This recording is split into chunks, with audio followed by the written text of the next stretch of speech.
Dos planetas que compõem o Sistema Solar, a Terra não chega a ser um dos maiores, mas é um dos mais bonitos. Do espaço, assemelha-se a uma bela joia azulada. Em sua superfície habitam bilhões de seres humanos. Uma boa parte deles, algum dia, já se perguntou ao olhar para o céu numa noite estrelada: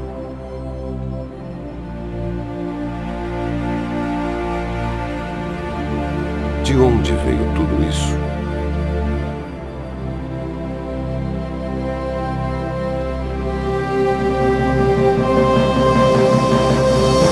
A criação.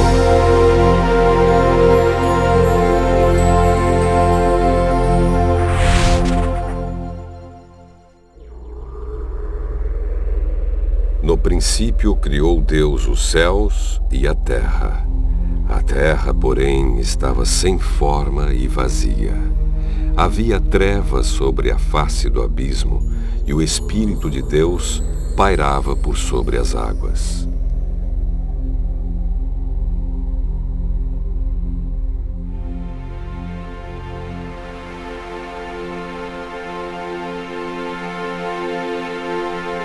Disse Deus: haja luz.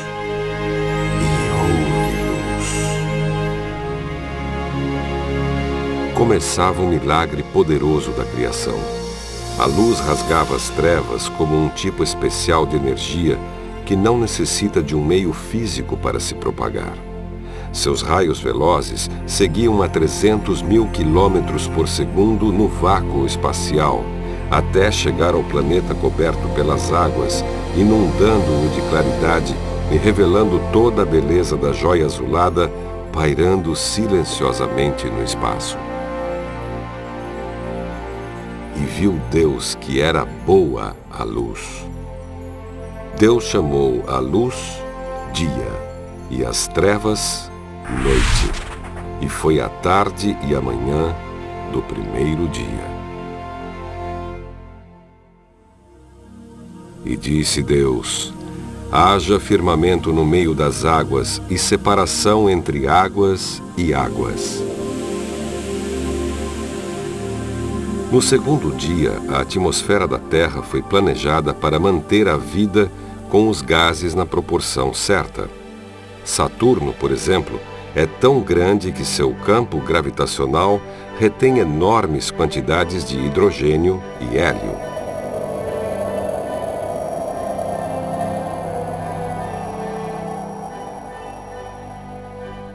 Na Terra, esses gases escapam para o espaço.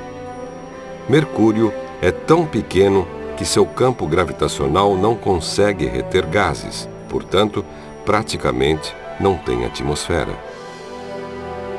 A atmosfera da Terra é especial. Contém 21% de oxigênio, o suficiente para acolher vida. Se houvesse 25%, seria quase impossível apagar incêndios. E o pequeno traço de gás carbônico é o necessário para fazer as plantas crescerem e para promover o equilíbrio de temperatura no planeta.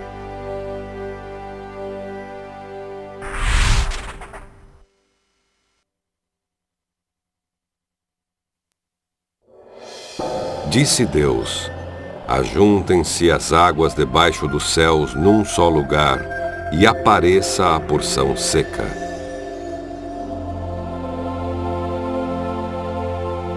A crosta terrestre foi carinhosamente planejada para sustentar a vida.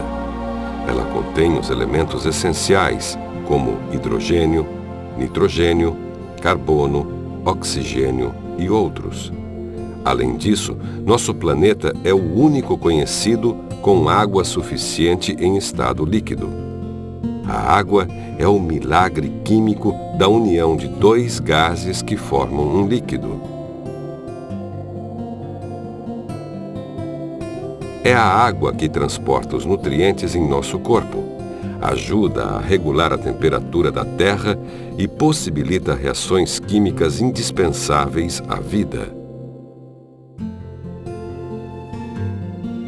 Tudo foi pensado com carinho.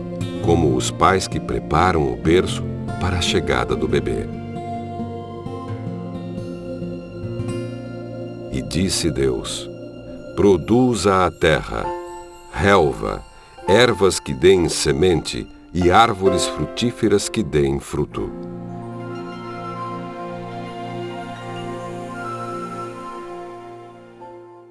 Além de um berço para dormir e um lar para morar, o bebê precisa de alimento apropriado. E Deus pensou nisso também. As plantas armazenam nutrientes nos frutos, que nutrirão os animais e o ser humano. Além disso, cada folha de uma planta, por menor que seja, contém mecanismos específicos para captar e transformar a luz solar em energia.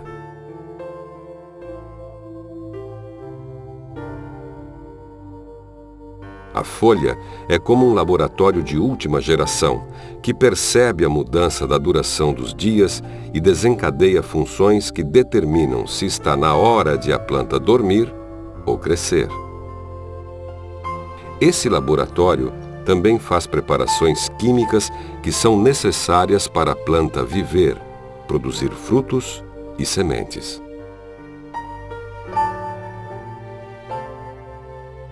E viu Deus que isso era bom, e foi tarde e manhã, o terceiro dia.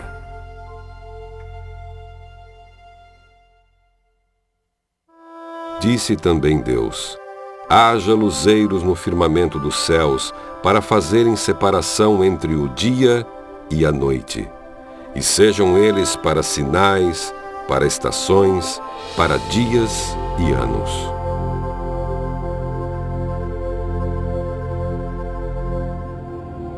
O Sol é outro presente de Deus.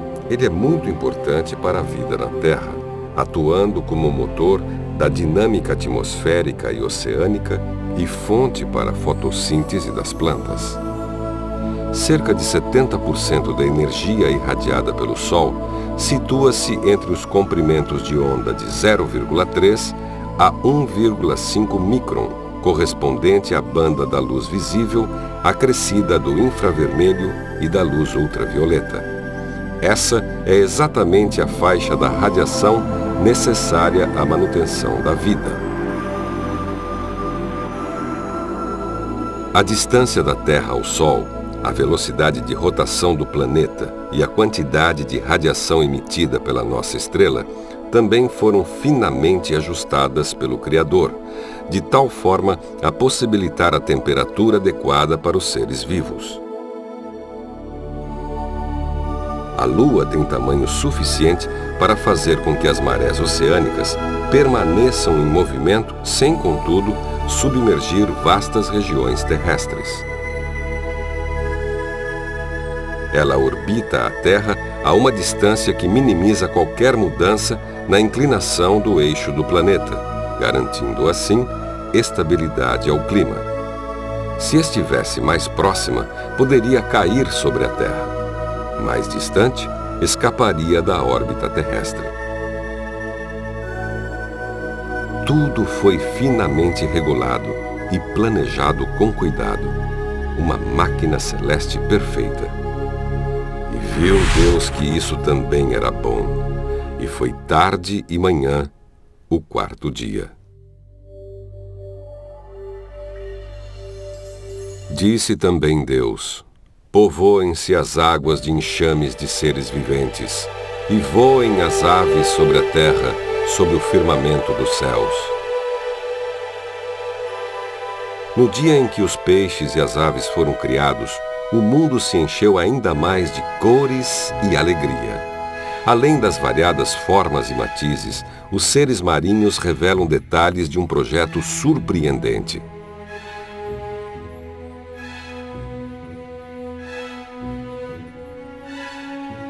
Os golfinhos, por exemplo, possuem um sistema de orientação que inspirou a invenção do sonar dos navios.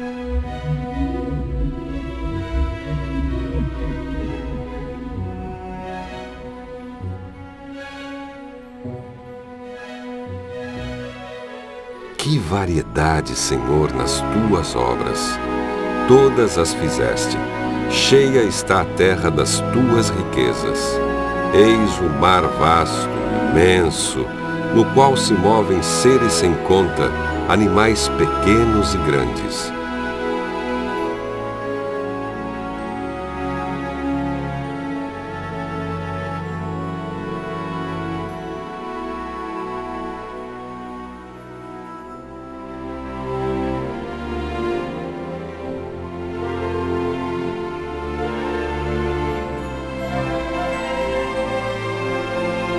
Como um artista que enche a tela com cores bonitas e variadas, o pano de fundo azulado do céu foi colorido por Deus com as mais diversas formas de seres alados. As aves foram magnificamente projetadas para voar. A maioria de seus ossos são ocos ou esponjosos, o que as torna muito leves. Além disso, elas são dotadas de músculos fortes, capazes de produzir movimentos vigorosos.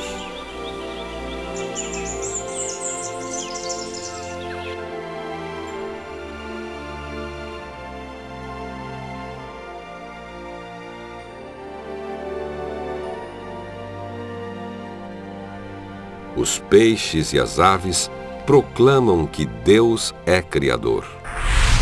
Foi a tarde e a manhã do quinto dia.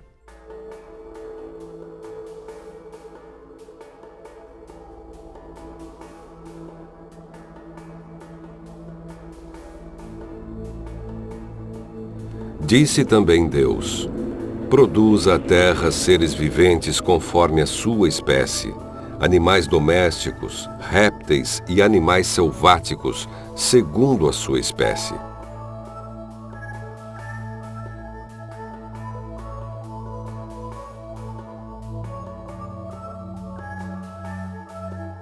A vida animal, com toda a sua exuberância, traz a marca do Criador. Do maior ao menor ser vivo, tudo fala de um Deus cuidadoso e detalhista. As mães de muitos desses animais cortam o cordão umbilical dos recém-nascidos e estimulam os filhotes, lambendo-os.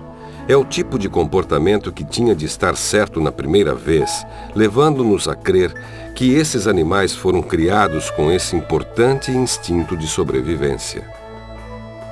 E o que dizer dos seres que vivem em sociedades e colônias? As abelhas são exímias construtoras, capazes de fabricar favos com células hexagonais que aproveitam ao máximo o espaço disponível para armazenar mel. É inconcebível imaginar esse inseto fabricando favos na base da tentativa e erro ao longo de milhões de anos. O próprio Darwin chegou a admitir que essa engenhosidade das abelhas poderia derrubar toda a sua teoria. As formigas e os cupins dependem de conjuntos de complicados instintos para sobreviver. Como esses instintos poderiam se desenvolver aos poucos? Até que estivessem funcionando completamente, os animais já teriam desaparecido. Faça perguntas às aves e aos animais, e eles o ensinarão. Peça aos bichos da terra e aos peixes do mar, e eles lhe darão lições. Todas essas criaturas sabem que foi a mão do Deus Eterno que as fez.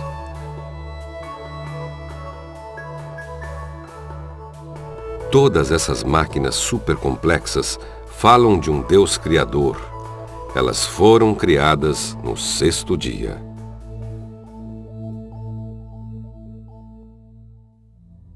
Também disse Deus: façamos o homem à nossa imagem, conforme a nossa semelhança. Homem e mulher os criou. Ainda no sexto dia, veio à existência a obra-prima do Criador. Numa clareira cercada por várias árvores frutíferas, imagine Jesus debruçado sobre um monte de barro. Ele molda o barro com as próprias mãos, com carinho e dedicação em cada detalhe. A figura que surge é bela e imponente. e assemelha-se ao próprio Criador. Sua altura e porte são formidáveis. Sua estrutura física é composta pelos mesmos elementos químicos da Terra, da qual foi formado. Ele é robusto e tem aparência muito saudável.